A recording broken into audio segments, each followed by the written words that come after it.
Bonsoir et bienvenue dans votre journal de l'été. Hélas, le dernier journal de la saison. Et comme vous pouvez le voir, nous nous trouvons aujourd'hui devant la petite chapelle des Marins située à Petit-Fort-Philippe. Une petite chapelle qui fête cette année un anniversaire, 60 ans. Et à cette occasion, une messe sera célébrée en l'église Notre-Dame du Perpétuel Secours à Petit-Fort. Ce sera ce samedi 30 août à partir de 18 h et s'en suivra une procession jusqu'à la petite chapelle. Rendez-vous donc ce samedi à 18 h à Petit-Fort-Philippe. Mais en attendant, voici les titres qui seront développés dans ce journal du 28 août 2014. Clap de fin pour le 10e village des copains du monde sur Gravelines. Quel est l'avenir de ce camp qui prend de plus en plus d'ampleur? Réponse en début de journal. Près d'une dizaine de chanteurs viennent de participer à un grand projet, un single dénonçant les méfaits de l'amiante. Cette chanson devrait bientôt envahir les réseaux sociaux. Du sport avec le portrait de la jeune cycliste Mathilde Fournier qui a participé le week-end dernier au championnat de France de l'avenir à Saint-Omer. Le village des enfants copains du monde fait des émules. D'autres camps ont fleuri en France et aux 4 coins du monde. Après le départ des 25 délégations, Christian Hogarth revient sur le développement et l'avenir de ces camps copains du monde. Venant ici passer 3 semaines, ces gosses sont extrêmement heureux de se retrouver ensemble puisqu'ils vivent aussi des jours heureux ensemble, du vrai bonheur. La solidarité entre les pays, la solidarité entre les enfants, la joie partagée, les jeux, les chants, les danses, l'animation, l'ambiance. On prépare déjà le village de l'année prochaine, 2015, 70e anniversaire du secours, donc 70 pays. On a déjà des grandes dates qui sont arrêtées. Le 19 août par exemple, nous serons à Paris sur les Champs-Élysées pour un grand défilé populaire avec le village des enfants copains du monde. Je pense qu'on devrait voir naître une vingtaine de mouvements enfants copains du monde dans ces pays et peut-être une dizaine de villages enfants copains du monde en 2015 en France, ce qui est quand même remarquable. J'en veux pour preuve le Togo qui est très amateur d'en créer, les Sahraouis bien évidemment qui vont continuer à développer, mais aussi les Philippines, mais aussi la Corée du Nord. Enfin, autant de fois des pays qui sont repartis enthousiasmés de l'ambiance et de la volonté de faire pareil chez eux, parce que là, le but de villages enfants copains du monde, c'est de multiplier, démultiplier, surnombrer les villages enfants copains du monde, et c'est l'engagement qu'on a pris, c'est l'engagement qu'on respecte et c'est l'engagement aussi qu'on va réussir et qu'on voit aboutir cette année. Poussière, le nouveau titre de Philippe Vérane, une chanson accompagnée d'un clip qui dénonce les méfaits de l'amiante. Ce nouveau projet fait suite au défi que l'artiste s'est lancé il y a maintenant 2 ans, créer une comédie musicale et se produire sur la scène. Un silence, un rêve, une audience, une poussière. Dans le courant du mois de septembre, vous entendrez cette chanson sur Internet et les réseaux sociaux. Poussière regroupe un collectif d'une trentaine de chanteurs et chanteuses désireux de faire passer un message fort. Donc c'est le message de l'RDVA qui se bat donc pour les victimes de l'amiante. Donc c'est déjà faire reconnaître le droit des victimes. Et il faut savoir que l'amiante tue encore aujourd'hui, alors qu'on sait que c'est dangereux depuis plus d'1 siècle. L'amiante tue 10 personnes par jour en France, et on sait déjà que dans les années à venir, dans les 20 ans à venir, il y aura au moins 100 000 morts dues à l'amiante. La chanson Poussière sera accompagnée d'un clip, et pour sensibiliser un maximum de personnes à la cause de l'RDVA, les couleurs utilisées pour la vidéo ont leur importance. Le noir et blanc, ça apporte toujours de l'émotion, que ce soit en photo ou en vidéo. Là, au niveau impact, même si je ne sais pas si on peut tout dévoiler, mais on aura des plans de coupe où on aura un peu de couleur. Cette couleur, en fait, sensible orange sera liée à une couleur un peu rouille dans la poussière. Et pour faire une dualité, on a vraiment souhaité filmer chaque personne, par contre, en noir et blanc. Voilà.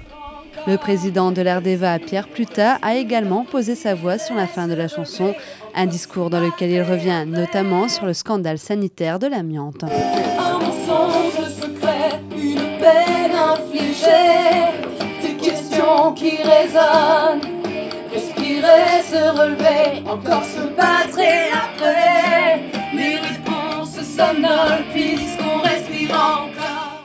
En sport et en vélo, Gravelines était représentée sur les routes des championnats de France de l'avenir à Saint-Omer. C'était le week-end dernier. C'est Mathilde Fournier qui a porté haut les couleurs de la ville. On a suivi sa course qui s'est déroulée dans des conditions dantesques. L'occasion de vous présenter cette jeune Gravelinoise. Portrait. Elles sont 80 au départ de la course cadette minime des championnats de France de l'avenir. Parmi elles, on retrouve Mathilde Fournier, licenciée à l'US Gravelines Cyclisme. Dans 38, Mathilde Fournier. Deuxième participation en 2 ans, pour elle, la meilleure façon de se jauger. Moi, je progresse, je vois comment les filles sont autre part. Je vois, et puis j'essaie de progresser de plus en plus par rapport à eux, quoi. Mathilde Fournier est arrivée au club de Gravelines cette saison. Une seule raison a motivé ce choix, une personne, Cindy Morvan, son entraîneuse désormais à Gravelines. C'est mieux de rouler avec une fille parce que pendant 7 ans j'étais à Dunkerque et je roulais qu'avec des garçons.